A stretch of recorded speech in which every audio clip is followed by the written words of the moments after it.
estamos listos ya para dar inicio a nuestra primera entrevista de la mañana. Hoy nos acompaña el doctor César Bocángel y vamos a hablar acerca de las condiciones y los medicamentos que puedan ocasionar obesidad en los pacientes. Recuerden, amigos, que ustedes pueden participar de manera activa de este segmento a través de nuestra línea WhatsApp 913-162653 es el número a través del cual ustedes nos pueden hacer llegar sus consultas. Así es que ya sabes, 913-162653 es la línea. Estaremos ahí felices de recibir todas sus consultas. Listos ya para recibir a nuestro especialista, el doctor César Bocángel. ¿Cómo está, doctor? Bienvenido. Muy buenos días, muy bien.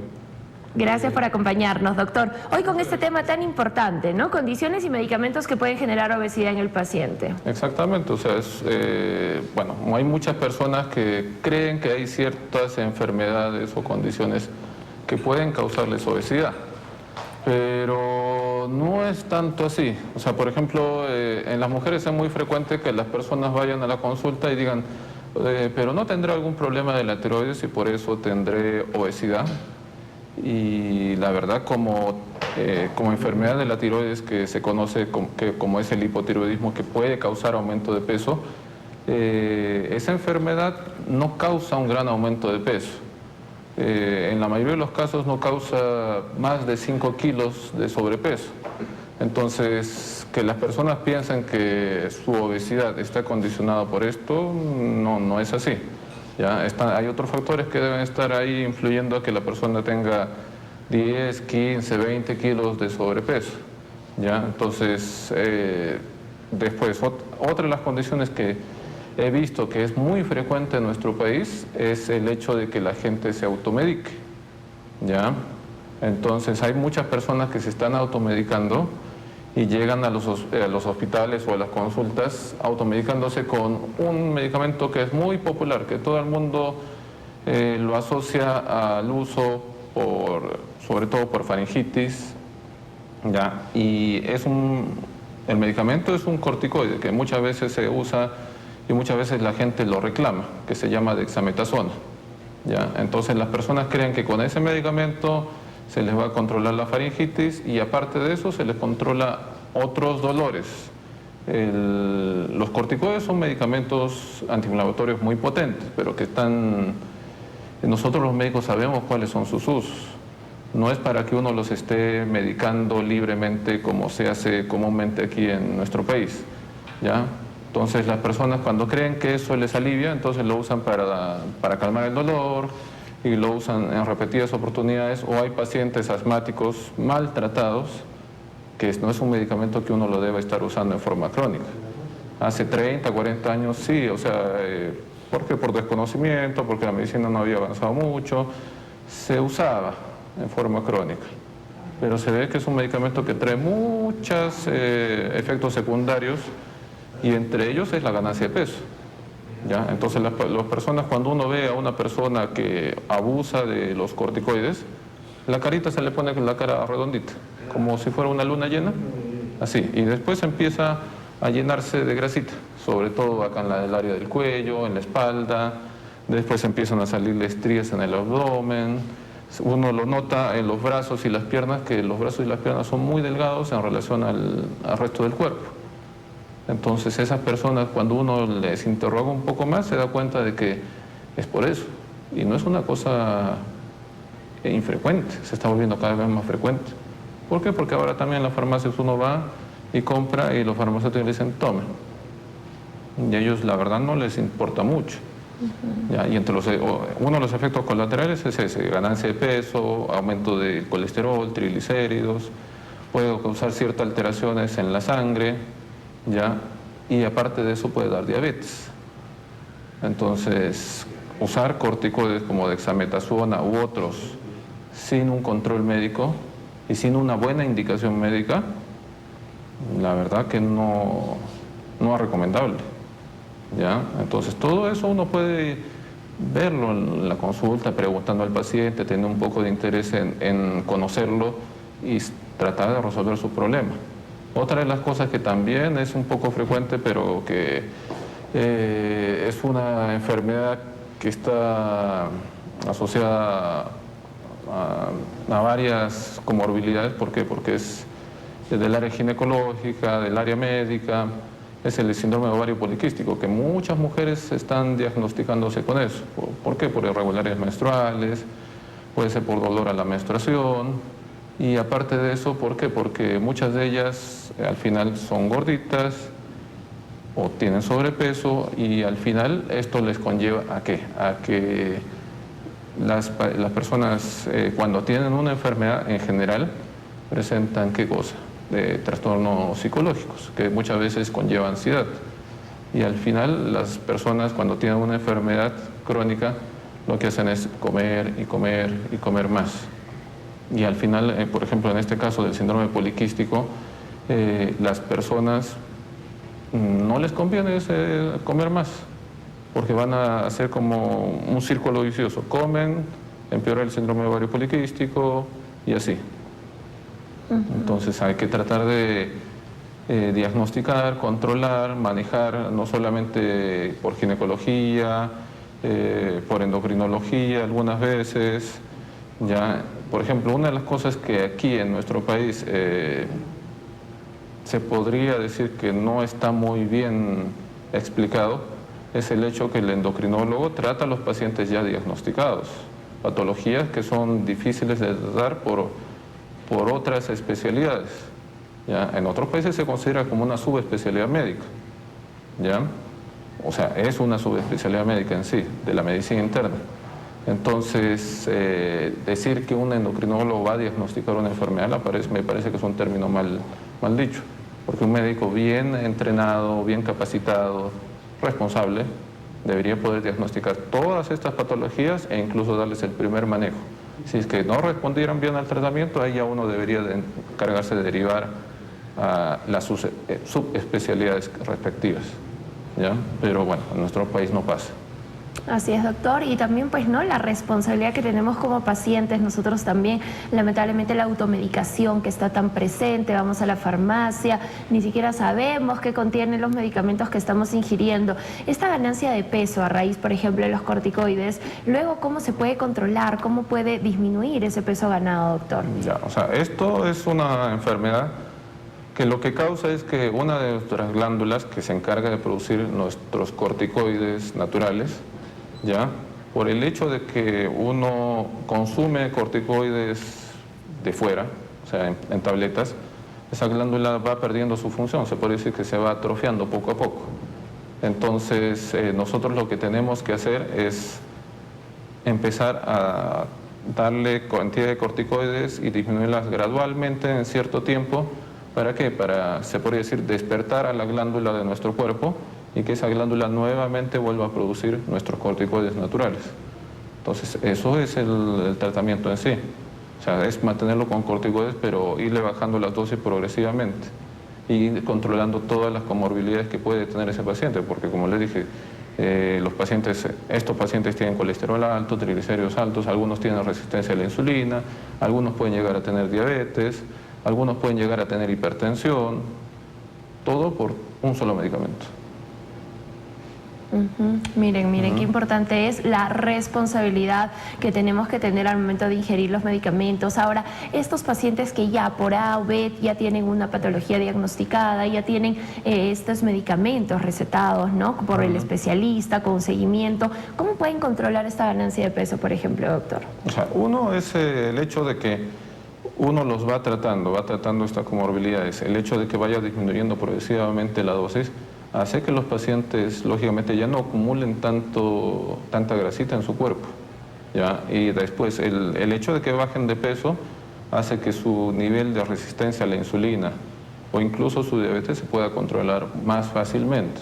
Y eso pasa no solamente con estos pacientes, sino con los pacientes diabéticos, con pacientes hipertensos, con pacientes que tienen otras patologías. El hecho de que bajen de peso progresivamente y no vuelvan a subir, logra que sus enfermedades sean mucho más controlables. ¿Ya? El hecho también de pacientes con ansiedad, hay pacientes que tienen ansiedad crónica, ¿ya? Y ahora es lo que uno ve. O sea, las personas se quejan de que no pueden dormir, de que están intranquilos, de que están irritables. Eso es una ansiedad crónica, muchas veces hasta incluso, es lo que me ha pasado, van al urólogo. El urólogo es una especialidad quirúrgica. ¿ya? O sea, la función fundamental de ellos es, llega el paciente diagnosticado, determinar si se opera o no, ¿ya? Pero de ahí a que vayan a tratar de ver una patología médica sin causa determinada, la verdad que yo difiero mucho de las personas que creen que eso es así, ¿ya? Entonces van al urólogo, dicen que están orinando constantemente, pero lógicamente como el urólogo no está entrenado para eso, ya porque no es parte de su formación, simplemente lo trata con medicamentos como para tratar de controlar el problema. Pero si uno no trata de averiguar la causa, al final esa medicación no va a servir, o simplemente la persona la toma durante un tiempo y después nuevamente recae en su condición o su problema que tiene. Y eso yo lo veo frecuentemente. Y al final, si uno realmente hace una buena historia clínica, se va dando cuenta de que los pacientes lo que tienen es ansiedad. Y esa ansiedad los conlleva a que los pacientes al final tengan estos problemas. Entonces, hay muchas condiciones que uno tiene que analizar en cada paciente para poder llegar a un diagnóstico y darle un buen tratamiento, ¿ya? Entonces, eso es lo que nosotros creo que estamos fallando cada vez más. ¿Por qué? Porque las personas creen que por un dolor en el pecho va al cardiólogo. Muchas veces, al final no tiene nada que ver con cardiología. Después va por el neumólogo, no tiene nada que ver por neumología. Y así sucesivamente van. Por todas las especialidades. Claro, y hacen un recorrido, no sé, como un tour médico. Entonces, ¿cuál es ese problema? Que las personas no están muy educadas para saber a dónde ir. ¿Por qué? Porque lógicamente hay un sinfín de publicidad que dice, si tienes dolor en la espalda puede ser cálculos renales. No. La verdad, la gran mayoría de los problemas de patología de la espalda son problemas osteomusculares, no son patología renal. Entonces las personas van directamente al urólogo y lógicamente al final no le encuentran nada. Incluso ya es como sinónimo, es decir, tengo dolor en los riñones, pero no son dolor en los riñones, porque la gente ni siquiera sabe muy bien dónde quedan los riñones. Claro, no sabemos reconocerlo muy bien, ¿verdad? Claro, porque ¿cuántos de la gente cuando pasó el curso de biología realmente se fijó bien dónde queda cada órgano como para saber si esto es algo que esté relacionado a eso? Entonces, y así sucesivamente con otras patologías que creen que viene de una especialidad y no es así. Entonces, perfecto. Tenemos la primera consulta en nuestra línea WhatsApp, doctor, y nos dicen, doctor, de antemano gracias por la respuesta. ¿Los inhaladores para el asma y que son de uso diario tienen cortisona y pueden engordar? No, ya, eso es otra cosa que también se me olvidó mencionarles. O sea, los pacientes asmáticos o con una patología respiratoria que requieran corticoides inhalados, la dosis de corticoides inhalados que se usa es muy pequeña en relación a lo que se usa en tabletas, ¿ya? O sea, no tendría por qué tener ningún efecto y además el uso es local, o sea, lo que llega a los pulmones se queda en los pulmones. Muy poco es lo que se va a absorber vía sistémica y como le digo, en un PAF la cantidad de medicamento es incluso algunas veces como 100 veces menos que lo que uno toma en una tableta. Entonces no tendría por qué causar alguna enfermedad, o sea, en pacientes asmáticos. Perfecto, entonces ya lo saben amigos, ahí estamos dando respuesta a las consultas. Vamos con la siguiente, dice, buenos días doctor, una consulta, a mi niño le recetaron junto a otros jarabes dexametasona, ¿en cuánto tiempo se eliminan los corticoides del postmedicamento del cuerpo de un niño de 5 años? Ya, o sea, ahí lo que habría que analizar es por qué le recetaron un corticoide a un niño. La verdad, o sea, hay determinadas patologías que uno podría recetar corticoides. Si es un corto periodo, no más de una semana, el corticoide se va a eliminar rápidamente del cuerpo. Probablemente una vez que termine el tratamiento, 48 horas después ya no va a tener efectos los corticoides en el cuerpo. Pero debería recetarse por un corto periodo, no debería ser un periodo más allá de una semana. Porque si se utiliza mucho más, sí puede tener algún efecto. Sobre todo los corticoides orales, sean jarabe o en tabletas. Atentos, ¿no? Hay que tener mucho cuidado con esto. ¿Qué pasa, por ejemplo, si es que se prolonga el uso de estos corticoides, doctor? Ese es el problema, o sea, lo que entra ya podría causar esta enfermedad que se llama síndrome de Cushing exógeno, ¿ya? Entonces, esto es generado por los corticoides y esa es la enfermedad que yo he estado mencionando. Entonces, como yo le dije, lo que puede conllevar esta enfermedad es que tengan hipertensión arterial, pueden tener diabetes, resistencia a la insulina, colesterol y triglicéridos altos, pueden tener ganancia de peso, entonces, y otras alteraciones más. Así es que evitemos el uso de estos. Es importante también, ¿no?, conversar con el especialista, que nos indiquen qué contiene cada medicamento. A veces no sabemos, nos dan en la receta, compramos, se lo administramos y no tenemos idea qué contiene. O sea, una de las cosas que yo recomiendo, incluso siendo paciente, ¿ya? Yo cuando converso con otro médico que no sea de mi especialidad y por algo yo estoy acudiendo a él, es que me explique bien las cosas por qué me está medicando, qué es lo que tengo, porque hay muchas personas que al final salen de la consulta y ni siquiera se dan cuenta de qué es lo que tienen. O sea, muchas veces quedan así como en las nubes y llegan después donde otro médico y dicen, pero doctor, ¿y qué es lo que tengo al final? Si el paciente llega a otro médico y dice eso, es que la consulta que tuvo antes, la verdad no sé qué fue lo que pasó. Porque el paciente debería estar bien diagnosticado, explicado de su enfermedad en términos que el paciente pueda entender y decirle por qué uno está pidiendo los exámenes que se le pide y por qué le está medicando con esos medicamentos. Incluso, como le digo, ciertos medicamentos hay que explicarles los riesgos que puede conllevar, porque hay medicamentos como estos que pueden conllevar ciertos riesgos si se usan mucho. ¿Por qué? Porque muchas veces el médico le da, y el paciente alegremente se va de la consulta, toma los medicamentos y se siente mucho mejor. Y por eso dice, ay, bueno, entonces me los tomaré. Y seguirá tomándolos libremente. Pero como acá en las farmacias no se controla, simplemente el paciente va y dice, ah, ya, me está doliendo algo. Pum, tomo, y tomo, y tomo. Y así, incluso hasta osteoporosis puede causar el uso de los corticoides en forma crónica, que es una enfermedad que no conlleva dolor en los huesos, porque muchas personas llegan a la consulta y dicen, pero la osteoporosis me causa dolor.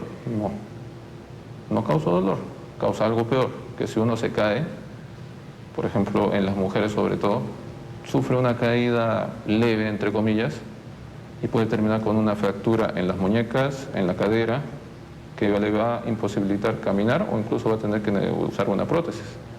Wow. Entonces, solamente por estas cosas. Entonces, perfecto.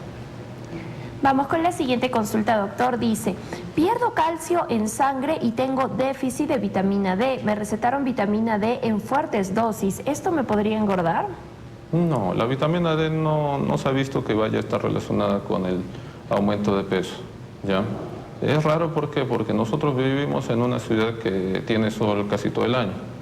El déficit de vitamina D se ve mucho más frecuente en las personas que no están expuestas mucho al sol, bueno, sobre todo más se ven ancianos. ¿Por qué? Porque tienen, sí, o sea, los ancianos salen mucho menos a la calle, no toman el sol, ¿ya? En cambio, aquí que nosotros tenemos bastante sol todo el año, es raro eso, es bastante raro. Habría que preguntarle a esa persona, de repente hacerle un poquito más de estudios y por qué pasó, indagar un poquito más, porque la verdad es algo raro.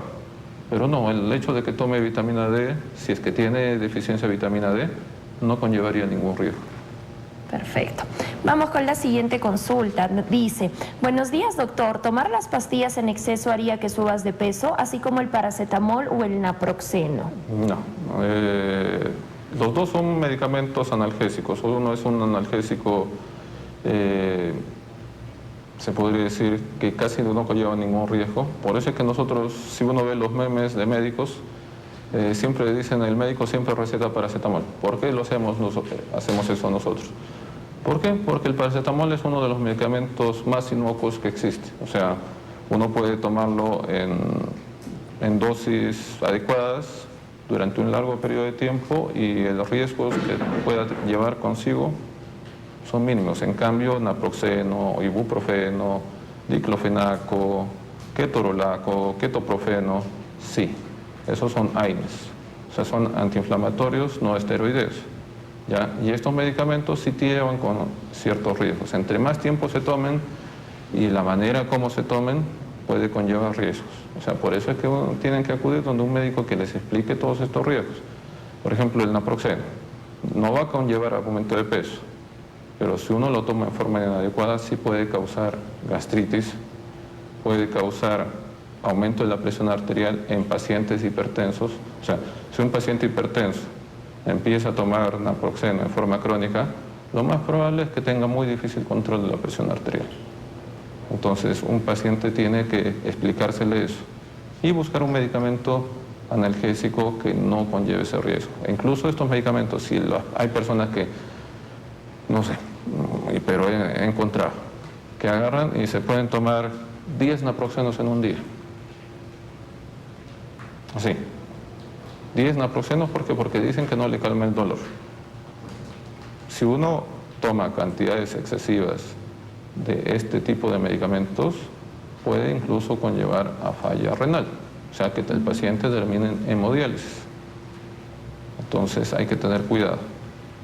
Ojo, ojo con ello. Vamos con la siguiente consulta, doctor. Dice, doctor, buenos días. El uso de aripiprazol y sulpirida recetados por un especialista me pueden llevar a engordar. Gracias. ¿Los medicamentos a enfermedades mentales también provocan obesidad?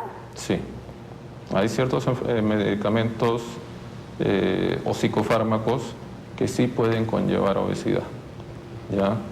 Por eso es que hay uno cuando controla estos pacientes tiene que tener comunicación con el psiquiatra, porque si el paciente tiene exceso de peso no queremos que siga aumentando de peso. Entonces lo que tenemos que hacer es comunicarnos con el psiquiatra. ¿Para qué? Para que busque el perfil de fármacos para su enfermedad que no conlleve tanto aumento de peso. Y lógico, ese paciente probablemente tengamos que indicarle dieta, ejercicio, porque muchas enfermedades psiquiátricas con el hecho de que hagan ejercicio se controlan más fácilmente. Y la dieta sobre todo sí, porque estos pacientes muchas veces son pacientes psiquiátricos que no van a tener mucha actividad, pueden conllevar con ansiedad, porque hay muchas patologías psiquiátricas que van de la mano. Entonces eso hace que al final los pacientes suban de peso. Perfecto, gracias doctor por su respuesta. Vamos con la siguiente pregunta. Dice, quisiera preguntar, ¿los anticonceptivos suben de peso? Yo tengo endometriosis y debo tomar de por vida para que no crezca ningún endometrioma, porque ya me operaron de uno de 12 milímetros, pero he notado que no puedo bajar de peso. Ya. Los corticoides modernos, los corticoides actuales, se ha buscado que tengan menos dosis de hormonales.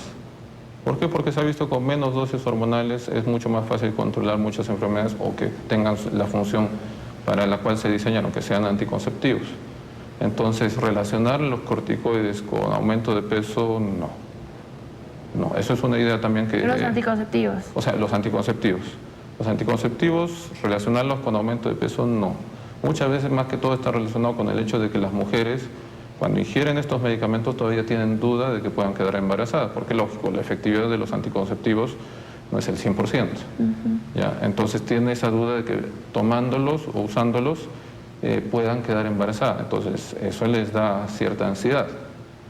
Y les genera ansiedad y al final por esto van a empezar a comer un poco más y un poco más. Pero echarle la culpa a los anticonceptivos como tales, no. Perfecto, doctor, gracias. Vamos con la siguiente consulta. Dice, buenos días, doctor. Me dicen que la dexametasona adelgaza la retina. ¿La vitamina B12 puede ser intramuscular o por vía de las venas engorda también la vitamina B12? Ya. A ver, sí, hay medicamentos que pueden adelgazar la retina. ¿Ya? Entonces, por eso es que, como le digo, los corticoides en sí es un medicamento que nosotros debemos usar muy responsablemente y para ciertas patologías. No es que uno lo vaya a usar, o sea, mientras tenga un buen control médico, el medicamento se puede seguir usando. Y lo que nosotros buscamos como médicos es si el paciente al final, porque tenga alguna enfermedad que requiera el uso de estos, es usar la menor dosis posible durante el tiempo que lo requiera. ¿ya? Entonces eso es lo que uno busca con estos medicamentos. La menor dosis, o sea, la que cause menos efectos secundarios. Por ejemplo, la dexametasona es un medicamento que si nosotros lo convertimos a un medicamento habitual que se usa en forma oral, que es generalmente la prednisona, la dosis de dexametasona equivale a 4 o 5 veces más que la dosis de prednisona. Entonces, lógicamente, es bastante dosis.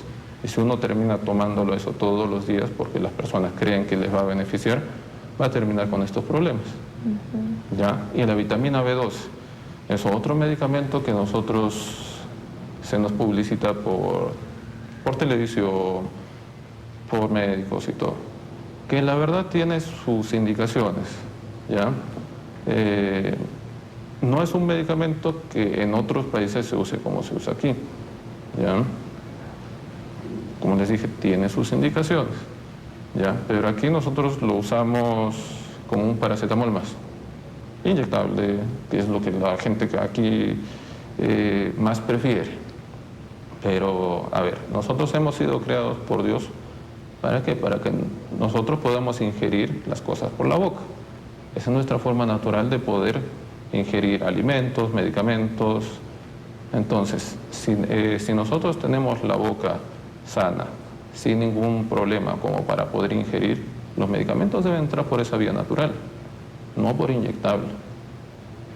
Entonces, los inyectables, el uso de complejo B inyectable de forma frecuente, seguida o endovenoso, que incluso es peligrosa. ¿Por qué? Porque todo medicamento que se administra por la vena tiene un riesgo de causar problemas. Así como uno entra a una operación y Dios no quiera que pase nada durante la operación o incluso momentos antes de la operación, tiene riesgo.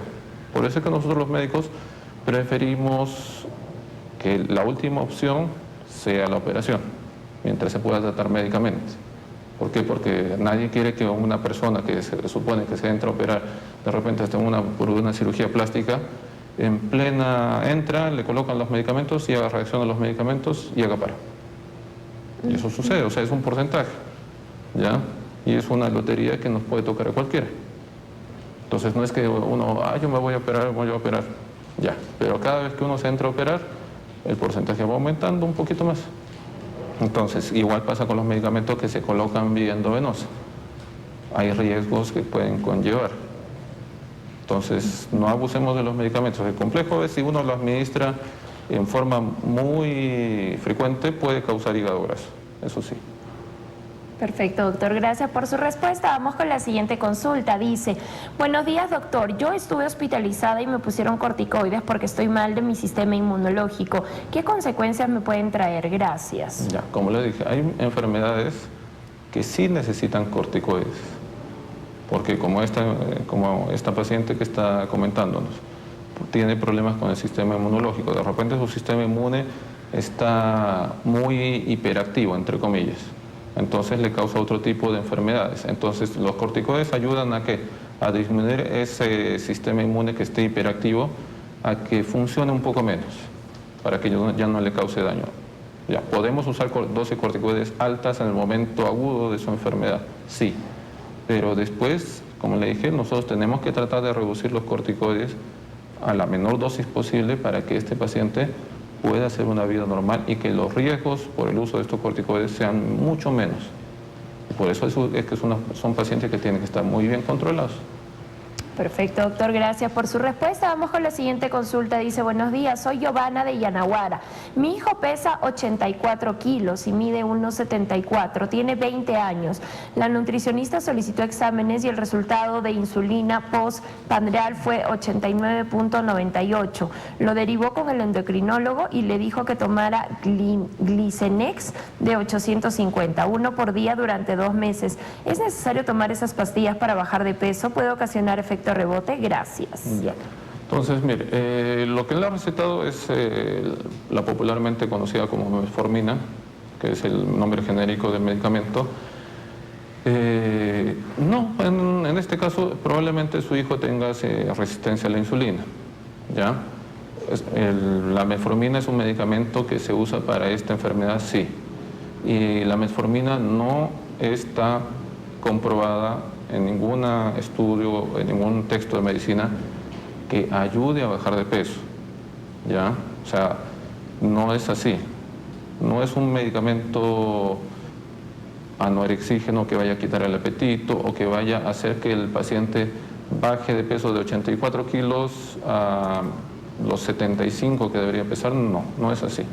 ¿Controla su enfermedad? Sí, pero el hecho de que controle su enfermedad conlleva a que él tiene que hacer dieta, tiene que hacer ejercicio y tomar la medicación hasta cuando el médico lo indique.